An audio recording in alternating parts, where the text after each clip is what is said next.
반갑습니다. 저는 독일에서 온 홍창호 선교사입니다.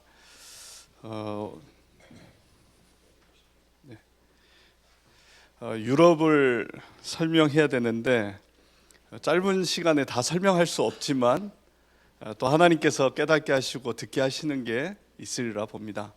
우리 시작 전에 말씀 한 구절 보고 시작하겠습니다. 사도행전 9장 15절 말씀입니다. 제가 봉독하겠습니다. 주께서 이르시되 가라, 이 사람은 내 이름을 이방인과 임금들과 이스라엘 자손들에게 전하기 위하여 택한 나의 그릇이라. 아멘. 하나님께서 한 사람 한 사람을 부르실 때 그 이유와 목적이 분명하도록 부르셨다는 겁니다. 그 첫 번째는 내 이름을 위하여, 예수 그리스도의 복음을 이야기하겠죠. 그래서 이 그리스도의 복음을 증거하기 위해서 우리가 첫 번째로 하나님께 택함받은 사람들이라는 겁니다. 또 더 나아가서 또 우리 현장, 내게 주신 달란트, 그 모든 것이 우연이 아니고 하나님의 이 이름을 증거하기 위하여 우리에게 허락하신 현장이라는 것을 먼저 이해하고 인도받으면 좋겠습니다. 특별히 저는 해외 나가 있는 선교사지만 또 여기 앉아 계신 분들은 청년 선교사들이시니까 같은 선교사 입장에서 같이 이야기를 나누면 좋을 것 같습니다. 유럽에 대한 이해, 유럽에 대해서 어떻게 생각하십니까? 저도 유럽에 간 지 이제 3월 달이 되면 5년이 되는 것 같습니다. 얼마 안 돼가지고 뭐라고 이렇다 저렇다 얘기할 수는 없겠지만 유럽이 전 세계에 주는 영향은 매우 큰 것 같아요.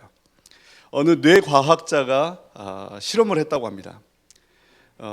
고대 시대 때 만들어진 꽃병인데 남자와 여자가 포옹하고 있는 그림의 꽃병이었어요. 그걸 청년들한테 보여주니까 모두가 다 남자와 여자가 포옹하고 있는 그런 꽃병이라고 이야기했어요. 근데 어린아이한테 보여주니까 그 어린아이들의 대답이 뭐였냐면 돌고래가 9마리네라고. 왜냐니까 옛날에는 그 꽃병을 만들 때 이렇게 부조로 만들잖아요. 근데 팔이 하나의 덩어리, 다리가 하나의 덩어리. 그러니까 아이들에게는 먼저 돌고래 모형이 먼저 들어온 거예요. 그 얘기는 뭐냐면 우리가 어떤 사고를 하고 어떤 것을 인지할 때 내가 먼저 들어와 있는 걸 바탕으로 인지를 한다는 거예요. 어린 아이들에게는 그런 남자 여자가 포옹하는 그런 개념보다는 돌고래 모형이 더 각인되어 있기 때문에 그런 형태로 보여지는 거예요. 근데 좀 성년이 되면 그 내용보다는 좀 다른 부분에 있어서 좀 더 많은 경험과 인지가 있다 보니까 그걸 인지하게 되는 거죠. 왜 서론에 이 이야기를 했느냐? 어찌 보면 우리가 하고 있는 생각, 사상 바탕이 유럽에서 주는 영향 속에 가지고 있는 것들이 참 많기 때문에 그렇습니다. 그래서 옛 틀을 깨고 새 틀, 다른 게 아니고 원래 우리가 누려야 될 이 축복이 복음 아닌 다른 것으로 먼저 각인되어 있다 보니까 너무 많은 것을 놓치고 있는 거예요. 하나님께서 이미 우리에게 많은 것을 주고 계시는데도 세상적 기준에 벗어나지 못하다 보니까 이미 와 있는 응답들을 보지 못한다는 거죠. 그래서 유럽에 가서 좀 느꼈던 부분들을 바탕으로 잠깐 이야기하도록 하겠습니다. 이건 유럽 연합 깃발입니다. 이 유럽 연합 깃발은 파란색 바탕에 별이 12개가 있습니다. 이 얘기는 파란색은 하늘을 이야기하고요, 별 12개는 성모 마리아 뒤에 있는 별 12개를 얘기하는 거예요. 그 얘기는 뭐겠습니까? 유럽은 천주교 문화를 바탕으로 형성되어 있는 거예요. 물론 그 시작은 창세기 3장으로부터 시작됐고 그것이 6장, 11장 그러면서 문화화되어 있고 개인들은 이 12가지 문제에 꼭 사로잡혀 있는 현장입니다. 그 현장 속에 그리스도의 복음이 증거돼서 초대교회가 국교화되어지고 이제는 전 유럽이 복음을 듣는 그런 시대가 왔는데 이 복음이 원색적으로 전달되지 않다 보니까 교회는 결국 타락하게 되고 그 타락으로 인해서 다른 문화들이 일어나게 됩니다. 본인들은 하나님을 1500년 동안 믿어온 거예요. 그래서 유럽 가서 복음 전하면 한국에서 예수님 믿은 지 몇 년 됐냐고 물어보는 거예요. 자기들은 1500년 동안 믿었다는 거예요. 특히 독일 같은 경우는 종교 개혁을 해서 2000년 가까이 기독교 문화를 가지고 있다고 얘기해요.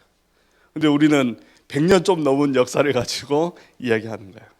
근데 그건 연수가 중요한 건 아닌 것 같고요.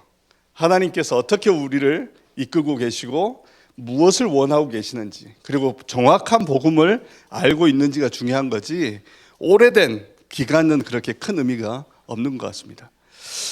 사실 어떻게 보면은 유럽의 기독교가 국교화되면서 교회는 급속도로 타락하게 되어지죠. 그러면서 외부적 형태는 굉장히 하나님을 잘 믿는 형태로 나타나요. 조금이라도 하나님께 더 가까이 가기 위해서 높은 건물을 짓습니다. 그러면 그 꼭대기가 높이 올라가면 올라갈수록 그것이 신앙심처럼 뭔가 하나님과 좀 더 가까워지는 거, 그리고 철저하게 11조 세금에서부터 다 떼니까요. 그리고 주일날은 일하지 않아요. 유럽에 가면 주일날 상점들이 다 문을 닫아서 방황하는 경우가 참 많아요. 단지 주유소에 가면 조금 문이 열려져 있는데, 그만큼 외적 형태는 굉장히 하나님을 믿기 위해서 발버둥을 쳤던 그런 모습이었지만, 실제 복음의 내용 없이 형식만 쌓이다 보니까 결국에는 저주와 재앙으로 다가오게 되고, 복음이 전달되기보다는 복음의 형식, 교권, 이런 것들로 교회들이 타락하게 되어져요. 그러면서 유럽 사람들이 두 가지 큰 사건을 통해서 신앙에 대한 의심을 하게 되어집니다. 하나님은 전능하시고 능력이 많으신 분이신데 왜 유럽에 이러한 저주와 재앙이 오지? 라는 질문을 하기 시작했어요. 그 큰 첫 번째 하나가 십자군 전쟁이었습니다. 사실 이 십자군 전쟁은 교황이 교황권을 강화하기 위해서 일으킨 전쟁이에요. 명분은 저 이스라엘, 예루살렘이 모슬림에게 빼앗겨 버렸는데 저걸 우리가 찾아와야 되지 않겠냐 해가지고 일으킨 전쟁이 십자군 전쟁입니다. 이걸 위해서 많은 병력도 모으고 돈도 모아요. 사실은 그걸 통해서 베드로 성당을 지으려고 했던 거죠. 그런데 결국 십자군 전쟁에 나갔는데 7번 전쟁에서 첫 번째 전쟁만 승리하고 나머지 전쟁은 다 실패하는 거예요. 그러니까 많은 사람들이 의심하죠. 우리가 하나님을 위해서 싸우는데 왜 하나님이 우리 편이 되어주지 않지? 하나님이 살아 계신다면 내가 하는 싸움에 하나님이 함께 하셔야 되고 하나님의 성전을 회복하는 일인데 왜 함께 하지 않지? 라는 의심을 하게 돼요. 그러면서 유럽에 십자군 표시는 십자가 마크를 달고 하지만 내용 없이 하는 싸움이 돼버렸죠. 그러니까 어떻게 보면 자기들을 위해서 십자가를 이용한 거죠. 그러면서 유럽에는 흑사병이 돕니다.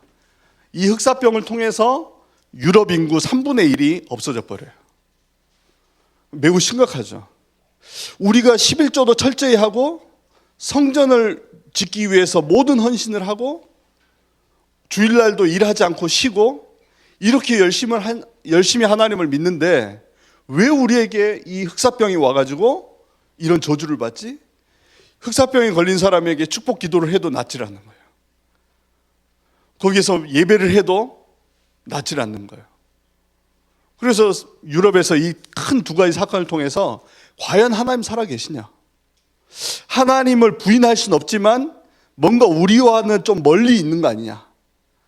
어떻게 보면 그동안 우리가 믿어왔던 게 맹목적인 거 아니냐? 우리가 이성을 가지고 믿어야 되지 너무 맹목적으로 믿다 보니까 우리가 이렇게 지금 되고 있는 거 아니냐? 그래서 일어난 운동이 르네상스 운동입니다. 그래서 여기 르네상스 이게 이제 프랑스어인데 다시 시작하는 운동이죠. 다시 뭔가 우리가 하나님은 그동안 믿어왔는데 1500년 동안 믿어왔는데 뭔가 이 믿음이 잘못된 거 아니냐, 이 믿음을 한번 점검해보자. 그렇다면 여러분 같은 경우는 어디로 돌아가서 시작을 하겠습니까? 초대교회로 가서 초대교회가 처음 시작했던 그 신앙으로 돌아가서 시작하는 것이 맞는 건데, 이 사람들은 그렇지 않았어요.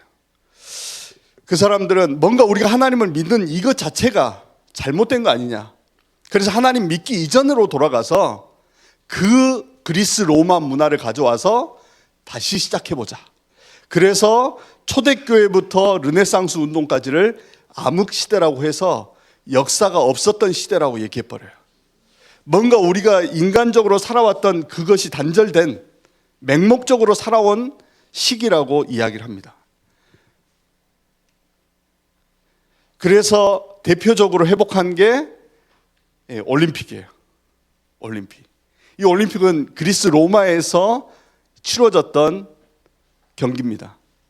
이 원형 경기장 앞에 보면 파르테논 신전이 있습니다. 그리스 아테네 여신을 섬기는 신전입니다. 그래서 이 여신을 위해서 했던 그 운동이 다시 회복이 되고요. 그러면서 철학적 사상도 그리스 로마로부터 가져오기 시작해요. 우리가 예수님을 믿고 하나님의 자녀가 되면 제일 먼저 해결되는 게 내가 누구인가를 알게 되죠. 반대로 하나님을 떠나게 되면 제일 먼저 고민하는 게 내가 누구인가였어요. 그래서 이 사람들은 내가 누구인가부터 고민하기 시작했어요. 그리고 이 지구가 어떻게 형성됐느냐는 걸 고민하게 됐습니다. 예전에 제5원소라고 하는 영화 보셨습니까? 제5원소. 그게 이제 그리스 철학적 배경을 가지고 나와 있는 거예요. 지구의 구성 요소가 4가지 원소로 돼 있는데 마지막 5번째 원소로 이 지구를 구한다는 내용이었어요. 그 4가지 원소가 불, 바람, 흙, 물. 나머지 하나가 뭐였겠습니까? 이 4가지 원소가 이 지구를 구성하는 건데 마지막 5번째 원소가 있어야 이 지구를 구할 수 있는 거예요. 그걸 사랑이라고 얘기했어요. 그럴듯하죠? 맞는 것 같죠? 사랑이 이 시대를 구합니까? 그리스도가 구원하는 거예요. 뭔가 우리도 세상 속에서 만들어진 그런 것들이 우리 안에 너무 많이 들어와 있는 거예요. 독일에 있는 랩너트라고 이야기했어요. 사랑하면 뭐가 생각나? 라고 얘기했어요. 그러니까 하트가 생각난대요. 그럼 또 뭐가 생각나? 하트가 있고 남자 여자가 이렇게 딱 손을 잡고 있는 거. 그게 사랑이라고 생각하는 거예요. 그러니까 그건 뭡니까? 디즈니랜드에서 만들어 놓은 그러한 문화가 알게 모르게 우리에게 들어와 있는 사상이 되고 각인되고 뿌리 내린 거예요. 그런데 성경에서 얘기한 그 그리스도의 십자가의 사랑, 그것이 우리에게 사랑이 되어지고 그 사랑을 전하는 것이 우리의 삶이 돼야 되는데, 뭔가 세상에서 만들어 놓은 사상과 문화가 알게 모르게 우리에게 깊이 들어와 있다는 거예요. 결혼해 보신 분들은 다 알겠지만 결혼하기 전에 많은 상상을 하고 결혼을 하거든요. 저 역시 결혼할 때 많은 상상을 하고 꿈을 꾸고 결혼을 했어요. 그런데 첫날부터 부딪히기 시작하죠.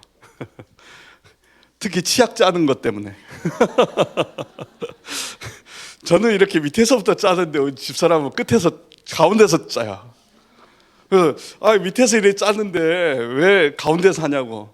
아니 가운데서 하다가 마지막에 짜도 되지 않냐고. 아니 처음부터 밑에서 하면 되지. 그거 가지고 몇 개월을 싸웠던 것 같아요. 근데 요즘 젊은 친구들은 지혜롭더라고요. 액상 치약을 쓰더라고. 안 써. 그리고 또 어떤 집에 가보니까 치약을 2개 써요. 각자 써요. 아, 지혜롭구나. 그렇게 하면 될 텐데 거기에 딱 걸리니까 앉으려고 막 싸웠던 것 같아요. 그만큼 저마다에 가지고 있는 기준들이 복음보다 더 강하게 들어와 있다 보니까 많은 부분에 있어서 누려야 될 걸 놓치는 경우가 참 많아요. 그래서 유럽에 와서 보니까 우리가 가지고 있는 사상과 문화, 이 뿌리들이 알게 모르게 많이 우리 안에 영향을 미치고 있습니다. 그러다 보니까 그리스 로마에서 나오는 그러한 신화적인 요소들이 화장품이나 옷 이름에도 들어가는 거예요. 그리고 16세기 르네상스 운동 이후에 세워진 유럽의 모든 건물들은 그리스 로마 신전 형태의 모습을 다 가지고 있어요. 그래서 만약에 유럽에 여행을 오시게 된다면 그리스 로마의 그 신전을 보시고 오시거나 아니면 유럽의 건물들을 보시고 거길 가보면 어쩜 이렇게 똑같을까? 왜냐하면 그 사상적 뿌리가 신앙의 틀에서 벗어나서 원래의 것을 회복하는 것이 그리스 로마 문화였기 때문에 그런 거예요. 그러다 보니까 지금 우리가 배우는 사상적 뿌리도, 학문적 뿌리도 이 그리스 로마에서부터 나오는 겁니다. 그래서 우리가 얘기하는 다수결의 원칙, 그리스에서 정치했던 그 구조의 틀을 가지고 와서 한 거예요. 최선이지 그게 완벽한 건 아니잖아요. 근데 우리는 그걸 완벽한 것처럼 생각한 거예요. 근데 교회 안에서는 다수결의 원칙이 아니고, 하나님의 언약을 이룬 곳에서는 다수결의 원칙이 아니고 말씀의 흐름 속에 있는 겁니다. 이러한 것들을 잘 이해하지 못하면 우리도 모르게 그러한 사상적인 영향 속에 살아가게 되는 겁니다. 이게 루브르 박물관에 가면 있는 승리의 여신 니케를 영어식 발음으로 해서 나이키. 그래서 나이키의 그 마크가 여기에서 따왔다고 하죠. 그러면 나이키를 신으면 승리할 수 있다 해가지고 나이키를 신는 거예요. 우리가 그냥 접하는 것처럼 보이지만 이러한 사상적인 것들이 알게 모르게 들어와 있는 거예요. 우리는 그냥 그걸 모르고 그냥 열심히 하는 세상이 만들어 놓은 틀에 빠지죠.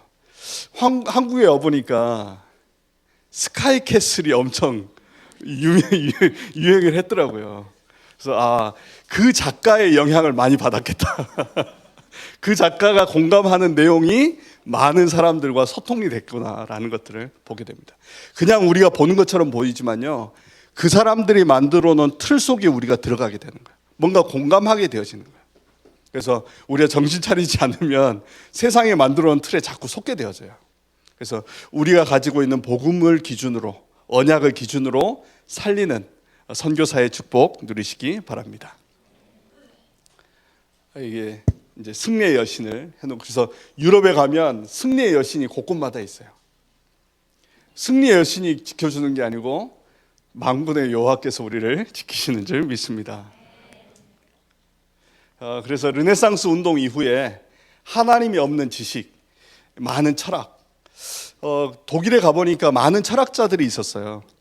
그래서 그 철학자들이 많은 고민을 했어요. 사실 인간이 무엇이고 진리가 무엇인가를 놓고, 복음을 알았으면 쉽게 깨달았을 텐데 복음을 놓치고 하나님 밖에서 뭔가를 찾으니까 심오한 고민들을 깊이 하긴 했지만, 그래서 최선의 방법들을 찾아냈지만 그것은 진리는 아니잖아요. 본인이 경험하고 들은 것 중에서의 최선을 찾아낸 거지 그것은 진리는 아닙니다. 인간의 노력으로 찾아낸 것뿐이지 진리는 그리스도 대신 예수밖에 없습니다. 근데 이걸 모르다 보니까 그것이 최선의 선택인 줄 알고 우리는 그동안 찾아왔습니다. 그래서 그걸 많이 쌓아 올렸는데 결국 하나님 없는 문화와 사상이다 보니까 모든 부분에 있어서 한계를 갖게 되었습니다.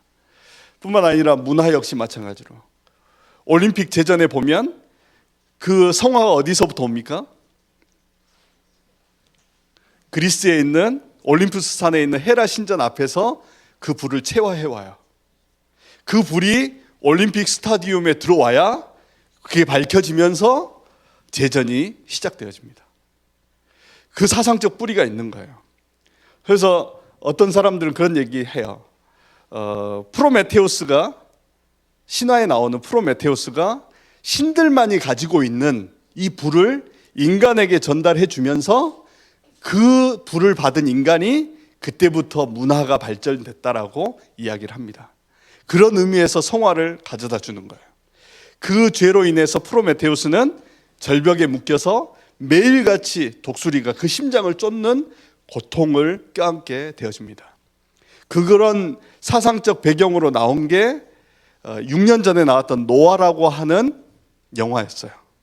우리가 기존에 알고 있었던 노아의 방주하고는 전혀 다른 패러다임의 이야기였죠. 네피림은 타락한 천사로 표현한 게 아니라 하나님이 인간을 창조할 때 같이 있었던 거예요, 하나님과. 그런데 인간을 만들 때 인간의 모습이 너무 사랑스러운 거예요. 그런데 어느 날 하나님께서 인간을 파괴할 계획을 세우신 거예요. 그러니까 하나님과의 관계가 멀어지더라도 사람들에게 이 사실을 전하려고 내려왔다라고 표현합니다. 그래서 자기들은 고통을 받게 됐다라고 이야기해요. 너무 프로메테우스적인 사상과 너무나 맞죠. 인간을 위한 것처럼 보이지만 그러다 보니까 사단이라고 하는 존재가 인간에게는 지혜를 주고 힘을 주는 존재인 거예요. 선악과를 볼 때 어떻게 돼 있다고 돼 있습니까? 보암직도 하고 먹음직도 하고 지혜롭게 할 만큼 탐스러운 열매라고 돼 있어요. 그러니까 그걸 쫓는 사람들에게는 그러한 어둠의 세상이 나쁜 게 아닌 거예요. 좋은 거예요. 반대로 하나님은 그걸 갖지 못하게 하는 그렇게 되어지는 거예요. 조그만 사상적 흐름이 조금만 바뀌어도 완전 관점이 틀려지는 겁니다. 그만큼 우리가 복음으로 잘 정리되지 않으면 세상에서 만들어 놓은 틀 속에 알게 모르게 다 잡히는 거예요. 그러다 보니까 우리가 응답받았다, 우리에게는 응답이다, 이런 기준들이 대부분이 다 육신적인 거예요. 왜냐하면 나도 모르게 어려서부터 들어왔던 것들이 그게 기준이 되어 있는 거예요. 부모님들이 기대했던 그것이 성경에서 나온 것보다는 세상에서 말하는 기준이 알게 모르게 들어와 있는 거예요. 우리가 언약 여정 속에 있다면 내 가는 길에 어려움이 있을 수도 있고 또 응답이 있을 수도 있는 거예요. 그건 과정이지 끝이 아닌데도 불구하고 우리도 모르게 그게 기준인 것처럼, 그렇게 되어야만이 응답을 받는 것처럼 자꾸 착각하는 거예요. 그러다 보니까 분명히 응답 속에 하나님의 정확한 시간표 속에 있음에도 불구하고 그 시간표를 못 찾아내고 자꾸 다른 데서 뭔가를 찾으려고 자꾸 속게 되는 거예요. 그래서 우리가 정확한 복음 속에서 하나님이 이루실 그 언약의 흐름 속으로 들어가는 한 분 한 분 되시길 주님의 이름으로 축원합니다. 그래서 시대마다 복음이 힘해지고 복음 운동이 멈출 때마다 흑암 문화가 일어나는데, 이러한 문화를 막기 위해서 하나님께서 남은 자들을 세워서 그 일을 이루어 가십니다. 그래서 청년의 시절에 정말 복음의 말씀이 각인되어지고 뿌리내리고 체질화되어지는 그 시간의 응답을 누리시기 바랍니다. 특별히 조용한 시간에, 왜냐니까 청년의 시기가 많이 바쁘잖아요. 바쁘다 보니까 이런저런 일로 정말 조용한 시간을 가질 수가 없는 거예요. 하나님 앞에 조용히 설 수 있는 시간이 없는 거예요. 그러니까 자꾸 일에 매이는 거예요. 조용히 한 번만 생각해 봐도 되거든요. 하나님은 살아계시고 그 살아계신 하나님이 나와 함께 하신다. 그렇다고 한다면 이 문제를 하나님은 알고 계시는데 이걸 허락하셨다면 이 안에 숨겨진 응답이 있을 거다. 조용히 차분하게만 생각하면 이런 흐름으로 갈 수 있을 텐데 뭔가 이런 시간이 없다 보니까 자꾸 안 되는 거예요. 자꾸 나도 모르게 매이는 거예요. 그래서 자꾸 안 된다 어렵다 이렇게 얘기를 하는 거예요. 여기 오기 전에 독일 현지인에게 복음 전하고 도와줬는데 연락이 온 거예요. 뭐라고 연락이 왔냐면 자녀가 4명이 있는데 큰 애가 정신문제가 와가지고 어려움을 겪었는데 그래서 정부로부터 지원을 받았는데 나라에서 돈을 내놓으라고 한다는 거예요. 이걸 어떻게 해야 되겠냐는 거예요. 여러분 뭐라고 대답해 주시겠습니까? 돈도 줄 수 없고 그래서 기도했어요. 과연 이게 문제라고 볼 수 있을까? 근데 제가 지금까지 지나와 보니까요, 죽겠다 어렵다 했는데 다들 잘 살고 계시더라고요. 그러니까 굉장히 어렵고 힘든 문제라고 했는데 어떻게든 다 버티고 잘 사시더라고요. 그건 내가 생각할 때 문제지 그 속에 숨겨진 하나님의 언약을 발견한다면 새로운 관점이 열리게 됩니다. 그걸 볼 수 있는, 그 속으로 들어갈 수 있는 우리의 힘이 필요로 합니다. 그래서 조용한 시간 속에서 24시 응답, 그래서 어른들도 할 수 없고 아무도 할 수 없는 그 일을 하는 청년 선교사의 응답 누리시기 바랍니다. 이걸 바탕으로 저는 이제 독일 선교사니까 독일의 현장에 대한 부분들을 잠깐 설명하도록 하겠습니다.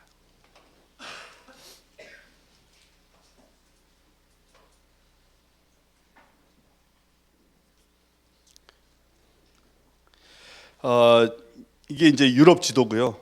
이제 독일 이곳에 있습니다. 서유럽과 동유럽 중간에 독일이 있습니다. 그래서 독일은 한국과 많이 비슷한 게 많아요. 보니까 2차 세계대전 때 독일은 전범 국가로 완전 망했습니다. 그리고 나서 동과 서가 나누어졌어요. 한국도 마찬가지로 6.25 전쟁 이후에 남쪽과 북쪽이 나누어졌습니다. 근데 희한한 사실은요, 독일의 종교 개혁이 일어난 지역이 바로 이 동독 지역입니다.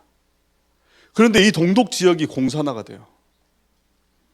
한국도 마찬가지로 평양에서 대부흥운동이 일어나고 영적인 흐름을 주도했던 그곳이 공산화가 되어져요.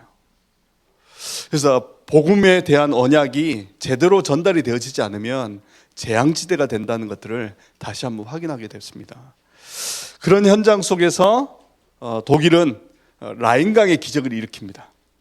한국은 한강의 기적을 일으키죠. 그래서 대부분 그 배경이 기독교적 배경이에요. 독일에 미국 선교사님들이 들어오셔가지고 그 부흥운동을 일으킵니다. 마찬가지로 한국도 미국 선교사님들이 들어오셔서 복음운동이 일어나면서 한국이 새롭게 재건되어지죠. 그리고 독일은 지금은 이제 통일이 됐고 한국은 이제 통일을 앞두고 있는 상황입니다. 그때 독일의 통일을 이룰 때 독일에서는 기도운동이 일어났었어요. 매주 월요일 기도 모임. 그래서 그 통일의 영향 속에는 많은 기독교 신자들의 기도의 배경이 있었다라고 이야기를 합니다. 그래서 우리 기독 청년들도 정말 하나님의 나라 회복을 위해서 함께 기도하시기 바랍니다. 그리고 이제 저희 시스템 속에 있는 현장들입니다. 그래서 프랑스, 영국, 스페인, 그리고 이태리, 그리고 스위스, 독일, 그리고 덴마크, 오스트리아 이렇게 있는데 아직 많은 나라가 있는데 7나라만 아직 선교사님이 계시고 나머지 지역은 많이 비어 있습니다. 그래서 우리 청년들 가운데 유럽을 비전을 품고 있으시다면 이 아직 선교지가 없는 현장을 놓고도 함께 기도해 주시기 바랍니다. 독일의 수도는 베를린이고요. 통화는 유로를 쓰고 인구는 약 8천만 명입니다. 그리고 크기는 남북한 합쳐서 1.5배고 남한의 3배 크기입니다. 표면적으로는 기독교 신자가 70%라고 하지만 자유주의 신학 영향으로 성경을 믿지 않고 정통교회는 성도들의 거의 없고 성탄절과 부활절에만 교회를 가요. 그러니까 르네상스 운동 이후에 또 2차 세계대전 때 히틀러가 유대인들을 학살할 때 많은 기독교 교회들이 80%가 히틀러에 동조를 해요. 그래서 독일의 그때 인사가 뭐였습니까? 하이 히틀러 아시죠? 손 이렇게 올려서 하이 히틀러 이거 이야기 들어보셨죠? 이 표시는 이거 옛날에 로마 때 인사했던 그 인사예요. 로마 황제가 딱 나타나면 이렇게 손 흔들잖아요. 그 배경에서 히틀러 이렇게 나온 거예요. 그래서 유대인들이 유럽에 영향을 줄 때 게르만족 아리아인들이 유대인들이 세냐 아니면 우리가 더 세다 해가지고 유대인들을 학살을 하죠. 그러면서 이제 하이라고 하는 그 말이 영어의 안녕의 하이가 아니고 독일어의 하일이라고 하는 HEIL이라고 하는 구원자 히틀러였어요. 많은 사람들이 그래서 기독교가 히틀러가 1차 세계대전으로 완전히 망한 우리 독일을 살릴 수 있는 구원자라고 생각한 거예요. 그래서 히틀러를 볼 때 하이 히틀러라고 한 거예요. 그래서 저 히틀러가 세계를 정복하고 우리 민족을 세울 것이다. 거기에 80% 넘는 기독교가 거기에 동조를 합니다. 그 전쟁이 끝나고 나니까 어떻게 되겠습니까? 교회는 완전 바닥으로 치닫는 거예요. 결국에 복음 없는 교회다 보니까 정치적으로 그렇게 휩쓸리는 거예요. 그러다 보니까 많은 기독교 신자들은 1년에 2번만 교회를 가게 되는 거예요. 부활절과 성탄절. 평일날 교회 가는 사람들은 광신도입니다. 그래서 여러분들은 다 광신도입니다. 너무 이상하게 생각하는 거예요. 왜? 그리고 인텔리한 사람들은 교회 가지 않아요. 뭔가 의지가 약한 사람들이 자기 스스로 할 수 없기 때문에 뭔가 절대자의 신에게 매달리는 거라고 생각하는 거예요. 아까 얘기한 대로 그리스 로마적 사상의 뿌리가 딱 내리니까 하나님을 믿음의 대상이 아니고 우리가 이성을 가지고 살아가고 죽음 이후의 심판자로서 하나님만 바라보는 거예요. 그러다 보니까 이게 천주교 사상하고 잘 맞는 거예요. 그리고 남쪽에는 천주교 영향이 크고 최근에는 오순절 신사도주의 운동으로 불건전 신비주의가 일어나고 있어요. 철저하게 독일 사람들은 이성주의지만 이성으로 영적 문제가 막아지는 건 아니잖아요. 그러니까 말할 수는 없는 영적 문제를 나름대로의 방법으로 해결하려고 하는데 그게 참된 해결이 되지 않는 겁니다.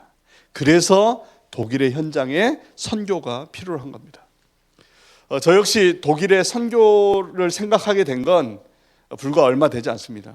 왜냐하면 독일은 500년 전에 종교개혁이 일어난 나라였기 때문에 오히려 거기에서 우리가 복음을 들었고 이 기독교 문화가 들어왔기 때문에 선교지라고 생각을 못했었어요. 그런데 대학에서 전도운동 하다가 숭실대학교에서 이 카이로스 교수라고 하는 사람을 만난 거예요. 독일 사람입니다.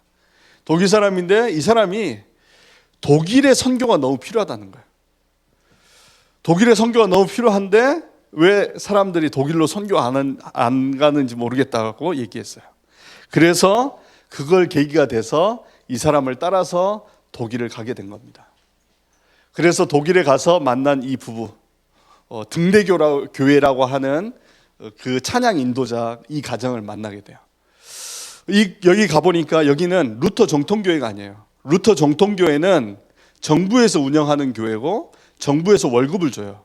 그러다 보니까 루터 교회 목사님들은 신앙인으로서의 목사라기보다는 좋은 직업의 목사예요. 하지만 여기는 자유교회입니다. 자유교회라고 하는 것은 그런 정부의 지도와 상관없이 성령의 역사를 믿는 사람들이 모여서 세운 교회예요. 여기는 정부에서 돈을 주거나 그런 건 아니에요. 그러다 보니까 굉장히 성령의 역사에 대한 갈급함은 있는데 그 성령의 역사라고 하는 것이 거의 대부분이 신비주의인 거예요. 우리가 이 다락방 복음 메시지 듣기 전에 뭔가 신앙 체험을 그렇게 했던 것처럼 그렇게 보이는 거예요. 그 현장에 갔는데 그리고 나서 이제 종교 개혁지를 방문하게 됐습니다. 여기가 이제 마틴 루터가 성경을 번역했던 현장. 이게 이제 95개조 방방문을 붙였던 현장. 그러니까 다 공산화가 돼 있는 거예요. 그래서 이제 한국에 와서 독일 선교 캠프를 준비하게 됐습니다. 그래서 그 훈련할 수 있는 현장을 이태원 현장으로 해가지고 외국 사람들에게 복음 전하는 훈련을 하고 이제 학생들하고 같이 독일 등대교회를 방문하게 됐습니다. 그리고 이제 독일 학교를 방문하게 되고요. 그리고 독일의 기독교 청년들, 대학생들하고 같이 전도를 했어요. 이 SMD라고 하는 기독교 동아리인데요. 2차 세계대전 끝나고 세워진 동아리인데 처음 전도해봐도. 왜냐하면 유럽은 전도를 하는 문화 자체가 없는 거예요. 내가 믿는 것을 다른 사람에게 전하는 것 자체가 이해할 수 없는 일들이에요. 내가 좋은 거지 왜 전하느냐라고 얘기하는 거예요. 그만큼 문화와 사상적으로 복음이 기준이 안 되고 말씀이 기준이 아니니까 세상에 만들어 놓은 틀 속에 딱 잡혀 있는 거예요. 처음 전도해봤다는 거예요, 사람들이. 그래서 그 자기들 기숙사에 초대해가지고 같이 거기서 찬양도 하고요. 그러면서 뭔가 하나님을 찾고 갈급한 사람들이 너무나 많은데 정말 올바른 복음을 전해주는 사람이 없는 현장. 유럽의 화려함 속에 정말 이 사명을 놓고 살아가는 것들이 너무 많다는 거예요. 그러면서 그들과 현장에 예비된 영혼들을 놓고 기도하고요. 그리고 이제 독일 현지에 가보니까 루터 교회는 할머니 할아버지밖에 없어요. 그런데 이 자유교회는 젊은 사람들이 모이는 거예요. 근데 단지 말씀이 없는 거예요. 말씀이 없는데 뭔가 신비적 체험을 위해서 나오는 거예요. 얼마나 안타깝습니까? 우리는 말씀이 있잖아요. 그래서 이 말씀이 이들에게 들어가면 정말 저 하나님 앞에 갈망하는 저 마음들이 회복되어서 참된 전도운동이 일어나지 않을까. 그걸 이제 붙잡게 된 겁니다. 그 목사님 너무 충격받아가지고 동양 사람이 이렇게 기도하는 경우가 없어요. 근데 자기를 축복해달라는 거예요. 그래서 우리 다락방은 안수 안 하잖아요. 그래서 제가 어깨에다가 손을 올렸는데 자기가 손을 얹어서 머리에다 해달라고 해가지고 하면서도 우리 다락방 아닌데 이거. 근데 하여간 나름대로 그게 충격이었어요. 뭐가 충격이었냐? 예수가 그리스도다. 왕, 선지자, 제사장. 이 메시지를 처음 듣는 거예요. 우리는 계속 듣는데 아직도 제대로 전달이 안 된 현장이 바로 이 유럽 현장입니다. 왜냐하면 너무 문화 속에 가둬져 있다 보니까 안다라고 착각하는 거예요. 근데 실제는 모르는 거죠. 그러면서 이제 그 지역의 현장에 연결이 돼서 계속 전도 운동을 하게 되고, 이게 이제 지역 신문에 나온 거예요. 그 지역의 기도 모임에 참여했는데 한국 학생들이 가가지고 같이 했다는 게 지역 신문에 나온 거예요. 그래서 이게 한 번 하고 끝날 일이 아니다 생각해가지고 여름에 방문을 했는데 그때 만났던 사람들이 지속적으로 그 메시지를 기억하는 거예요. 그래서 이들을 좀 도울 수 있다면 한 5년 정도 계획하고 독일 현장에 가야겠다라는 결단을 하게 된 겁니다. 그래서 이제 파송을 받고 이제 독일 현장에 갔는데 이제 독일 안에서 이렇게 하우스 크라이스라고 가정에서 예배하는 모임들이 있어요. 그래서 다락방 운동하기 너무 좋은 거예요.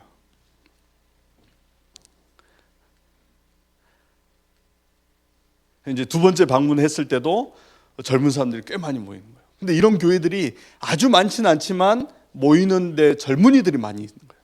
소망이 있는 거죠. 그래서 독일도 마찬가지로 정말 복음에 갈급해하는 사람들이 너무나 많구나.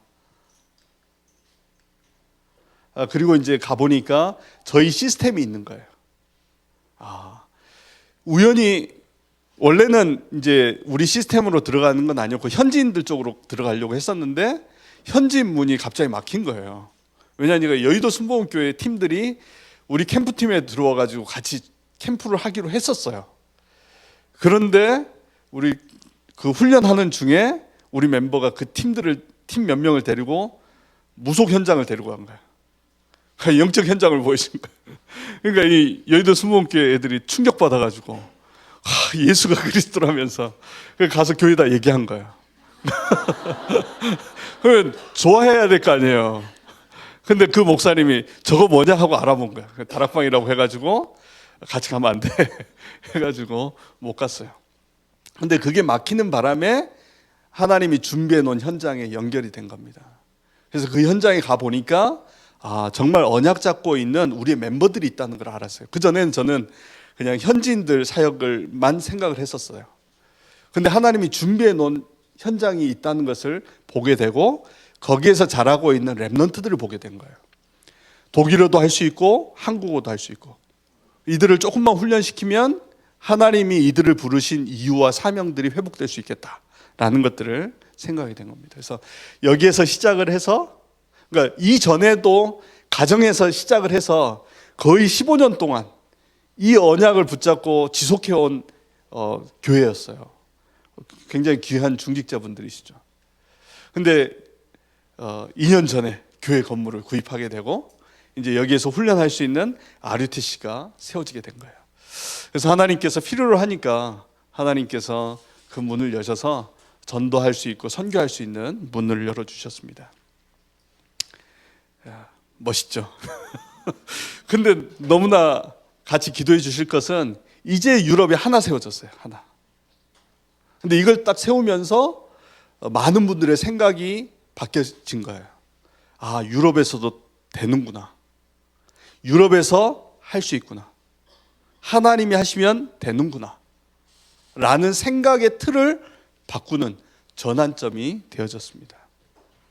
그래서 이번 20주년 행사도 했어요. 뭐 많진 않지만 그때 갑자기 광주에서 20명이 와가지고 원래 이렇게 많지가 않은데 같이 20주년 그러면서 보니까 하나님의 은혜로 그래서 여기에 있는 분들이 이제 초창기에 계셨던 분들이거든요. 몇 분이 모여서 시작한 가정교회였어요. 근데 지속하니까 교회가 세워지고 렘넌트가 일어나고. 자, 우리의 있는 현장에서 우리가 지속하는 게 중요한 거구나. 대부분 지속하기 전에 된다 안 된다 이런 생각에 빠져가지고 포기하게 되잖아요. 포기만 하지 않고 지속하면 하나님께서 이루어 가시는구나 라는 것들을 보게 됐습니다. 그래서 청년회 때 제가 정말 말씀드리고 싶은 건 이 20가지 전도 전략에 대한 그림을 가지고 나가야 돼요. 더 나아가서는 우리 전도자의 삶 62가지를 다 가지고 나가는 게 제일 좋고요. 내 현장에 대한 다락방에서부터 지교회에 대한 전략에 대한 부분들을 꼭 가지고 가야 돼요. 그래야 내 현장의 시간표를 알고 그 현장이 어떻게 인도받을지 그러한 응답들을 붙잡을 수 있습니다. 알고 가는 거하고 모르고 가는 거하고 차이가 많거든요. 그리고 이번에 이제 임마누엘 서울교회 청년팀들 와서 같이 문화 공연 같이 했고요. 슈투트가르트라고 하는 새로운 지역에도 들어갈 수 있었어요. 그래서 어떻게 보면 한국에서 이렇게 오는 부분들은 유럽 자체에 있는 분위기도 있지만 그 분위기를 새롭게 전환시켜주는 응답도 되어져요. 그래서 기회가 된다면 여러분들도 팀 구성해서 이렇게 선교지에 방문하고 그 선교지에 흐르는 오래된 틀을 바꾸고 좀 새로운 영향을 주고 틀을 바꾸는 그런 응답의 축복 함께 누리시기 바랍니다. 그리고 이제 현지인 다락방 현장입니다. 저도 유럽에서 낮에 이렇게 촛불 켜놓고 밥 먹는 거 처음 먹었어요. 굉장히 멋있는 거. 이렇게 과일도 이렇게 층층이 올려가지고 먹어요. 그래서 겉보이기에는 화려해 보이지만 실제 복음업소 갈급한 사람들이 참 많은 현장이 또 유럽 현장입니다. 그래서 이제 독일만 설명을 드렸지만 지금까지 하나님께서 인도해 오신 부분들 그리고 한국이 작은 게 아니고 전 세계 237 나라를 놓고 기도하고 있는 이런 부분들 그냥 우리가 우연히 이 시대에 부름받은 게 아니고 하나님의 정확한 시간표 속에 응답을 받았다. 그래서 우리가 지금 메시지로 새로운 틀, 이 응답을 받고 있는 것이 정말 오래된 전 세계에 흐르는 이 영적인 흐름, 이 전 세계에 영향을 주고 있는 사상과 문화와의 엄청난 싸움이다 라고 보여집니다. 그렇기 때문에 우리가 훈련받는 이거 하나하나가 그냥 내가 응답받는 정도를 넘어서 오랫동안 복음이 증거되지 않는 이 전 세계에 무엇이 참된 진리인가? 정말 하나님은 살아계시고 이 그리스도 안에서 이루어가신 하나님의 언약 그것을 회복하기 위해서 하나님이 우리를 부르신 줄 믿습니다. 그래서 올해 원단 말씀을 붙잡으면서 맞다. 우리가 그냥 하나님 앞에 나온 게 아니고 바울을 부르셨던 것처럼 한 사람 한 사람이 이유가 있어서 부름을 받았다라고 저는 확신합니다. 그래서 제가 여기에서 잠깐 강의를 했지만 더 중요한 건 여기 앉아있는 분들이 소중하기 때문에 하나님 보내셨다라고 봅니다. 예전에는 제가 대학생 때 청년 때는 그렇게 생각했어요. 나는 언제 앞에 나가서 메시지 해보지라고 생각을 했었어요. 근데 메시지를 해보니까요 앞에 선 사람도 앞에 선 사람이지만 앉아있는 사람이 더 중요한 거예요. 앉아있는 분들이 중요하기 때문에 하나님이 보내셨구나. 그래서 여기 앉아있는 한 분 한 분들 가운데 237 나라의 주역들이 다 있고 또 여러분들을 통해서 각 기능들이 살아나고 하나님이 이루어 가실 언약들이 있을 거라고 확신합니다.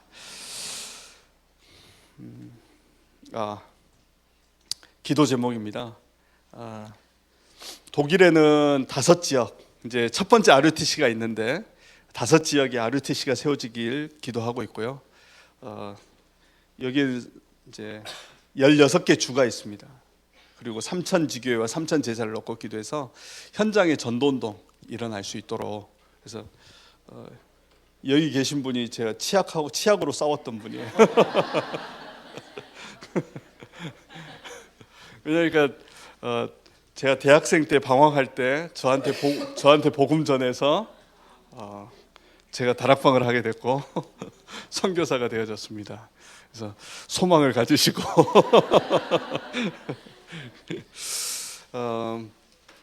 참 우리 청년들 만나니까 너무나 감사하고요. 기회가 되면 유럽에 와서 전도운동 같이 하면 좋을 것 같습니다. 혹시 질문하실 내용 있으십니까? 여기서 제가 질문을 받습니까? 아니면 네. 잠깐 기도하고. 사랑의 하나님 감사합니다. 너무나 중요한 시간표 속에 귀한 청년들을 만나게 하신 하나님, 우리가 하나님 앞에 부름받을 때 이미 하나님께서 계획하신 그 언약 속에 부름받았음을 기억하게 하시고, 우리에 있는 옛 틀에서 벗어나서 하나님 주시는 새 틀, 이방인과 임금들과 이스라엘 자손들을 향하여 택함받은 하나님의 언약의 흐름 속에 들어가는 믿음의 증인들 되게 하여 주옵소서. 이분들을 통해서 하나님 237 나라가 살아나는 역사가 있게 하여 주옵소서. 살아계신 주 예수 그리스도의 이름으로 감사하며 기도드렸습니다. 아멘.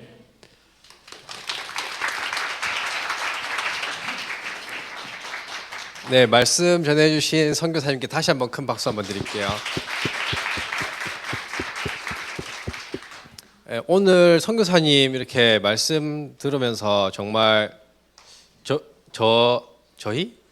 제 스스로 생각하는 유럽은 정말 건축 양식이 아름다운 건물들이 있는 유럽, 그리고 이제 다양한 산업들이 발전해서 이제 또 산업을 리드하는 유럽, 그리고 이제 아름다운 자연 환경이 있는 유럽, 저 그렇게 생각했었거든요.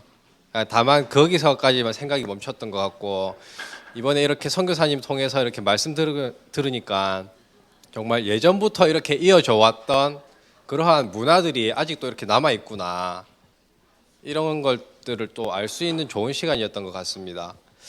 네, 지금부터 질의응답 시간 가질 건데, 혹시 오늘 이렇게 특강 들으면서 아니면 평소에 유럽에 대해서 궁금했던 것들, 이런 것들 있으시면 손 들고 좀 발표해 주셨으면 좋겠는데. 질문하실 분 없으신가요? 없으시구나. 네. 저희가 40분까지는 좀 질문 좀 했으면 좋겠는데. 일단 제가 궁금한 거 있어가지고 한번 선교사님께 여쭤보고 싶은 게 있는데, 저 요즘 어떻게 독일 국한돼서 질문 안 해도 되죠? 독일에 국한돼서만 질문. 지금 보니까 이제 중동 지역 이쪽에 전쟁이 많이 나서 이제 난민들이 이제 영국으로 가기 위해서 지금 뭐 미립국 이렇게 시도하고 있고, 이제 어떠한 난민들은 미립국을 시도하고 있고, 어떠한 난민들은 이제 그곳에 정착해서 그곳 주민들이 이렇게 또 복지를 하면서 정착할 수 있게 돕고 이제 이렇게 한다고 들었거든요. 지금 유럽 쪽에 이제 계시는 선교사님 분들께서는 이제 난민들에 대해서 어떠한 사역을 좀 생각하면서 준비하고 계시는지 좀 궁금합니다.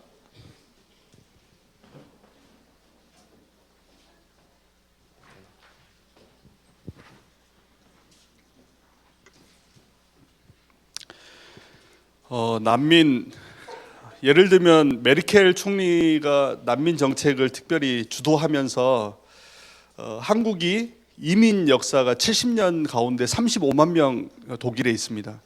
그런데 2015년도에 난민을 받은 게 150만 명이에요. 그건 1년에 받은 그 숫자죠. 굉장히 큰 영향을 주고 있고, 또 우리가 파독 간호사 강부를 보내서 독일이 이렇게 이제 노동력으로 제공됐는데, 그 전에 터키 무슬림들이 더 먼저 들어와 있습니다. 그러다 보니까 유럽은 지금 무슬림화 되어져 가는 거예요. 거기에 무슬림들은 평균 자녀 수가 8명이에요. 근데 독일 사람들은 아이 잘 안 낳고요.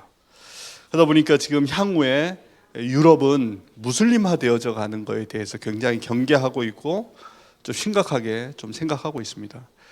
근데 단지 이제 유럽 사람들은 이 복음에 대한 언약과 선교에 대한 사명이 없으니까 그들을 도와주면 된다라고 생각한 거예요. 도와주면 그들이 우리나라에 와서 도움을 받았으니까 나라를 위해서 하지 않겠냐. 그런데 최근에 테러들이 일어나면서 생각들이 충격을 받기 시작한 거예요. 우리가 이렇게 도왔으면 그들이 우리나라에 와서 좋은 일을 할 줄 알았는데 오히려 테러를 통해서 더 악한 영향을 주는 거예요. 이 사람들 패러다임으로는 이해할 수 없는 거예요. 이 영적 문제라는 거, 복음 없는 선교에 복음 없는 복지가 오히려 더 재앙이 된다라는 걸 모르게 된 거죠. 특히 이제 만나보니까 북한 사람도 난민이에요. 독일에서는. 그러다 보니까 오게 되면 2년 동안 수용소에 있는데 거기에서 검증이 되고 확인되어지면 평생 먹고 살 수 있도록 집과 돈이 지원이 돼요. 넉넉하진 않지만 되는데 이슬람 사람들은 그게 넉넉한 거예요. 왜냐니까 4명 이상 아이를 낳으면 많은 혜택을 주거든요. 그래서 난민으로 와서 벤츠 타고 다니는 사람 많아요. 아이들 돈 받아가지고.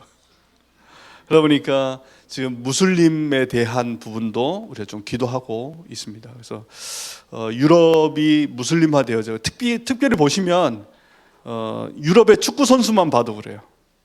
특히 독일 같은 경우도 독일 게르만족 아니면은 축구 대표팀이 될 수 없는데 거기에 외질이라고 하는 선수 해가지고 또 몇몇 이제 무슬림들도 들어와서 영향력을 줄 만큼 돼 있습니다.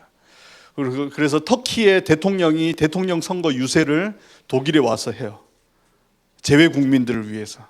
그만큼 인구가 많고 그래서 특히 무슬림 복음화에 대한 부분도 유럽에서는 좀 같이 기도하고 있는 상황입니다. 그래서 우리 젊은 청년 우리 자매분들 힘써서 나중에 출산을 많이 하시기 바랍니다.